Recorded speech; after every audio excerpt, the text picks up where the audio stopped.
Hi అండి, నమస్తే. Welcome to our channel. ఈరోజు రెసిపీ వచ్చేసి లెమన్ రైస్ అండి. లెమన్ రైస్ ఎలా ప్రిపేర్ చేసుకోవాలో చూద్దాం. అలాగే రెసిపీ నచ్చినట్లయితే ప్లీజ్ లైక్ చేయండి. ముందుగా 2 టీ స్పూన్ ఆయిల్ వేసుకుంటున్నాను. అలాగే 2 టీ స్పూన్ మినపప్పు, 2 టీ స్పూన్ శనగపప్పు, 2 టీ స్పూన్ పల్లీలు వేసుకుంటున్నాను. అలాగే 1/2 టీ స్పూన్ ఆవాలు, 2 ఎండుమిర్చిని తుంచి వేసుకోండి. వీటిని లో ఫ్లేమ్లోనే ఫ్రై చేసుకోవాలి.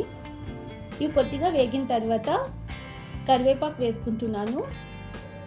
అలాగే 4-5 పచ్చిమిరపకాయలను పొడవుగా కట్ చేసి వేసుకోండి. ఇవి కొద్దిగా ఫ్రై చేసుకోండి.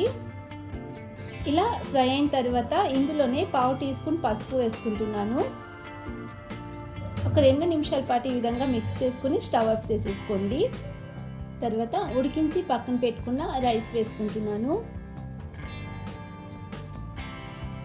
ఇక్కడ 2-3 టీ స్పూన్ల లెమన్ జ్యూస్ వేసుకుంటున్నానండి. మీకు పులుపుకు సరిపడా వేసుకోండి. అలాగే రుచికి సరిపడా సాల్ట్ వేసుకుంటున్నాను. తర్వాత చిన్నగా కట్ చేసుకున్న కొత్తిమీరని వేసుకొని రైస్ని ఒకసారి బాగా మిక్స్ చేసుకోండి. రైస్ని ఈ విధంగా మిక్స్ చేసుకుని ఒక ప్లేట్లో సర్వ్ చేసుకుంటే లెమన్ రైస్ రెడీ అండి. చూసారు కదా, ఎప్పుడైనా వంట చేసే టైం లేకున్నప్పుడు ఇలా చాలా తక్కువ టైంలో ప్రిపేర్ చేసుకోవచ్చు. అలాగే రెసిపీ నచ్చినట్లయితే ప్లీజ్ ఛానల్ని సబ్స్క్రైబ్ చేసుకోండి, లైక్ చేయండి, షేర్ చేయండి.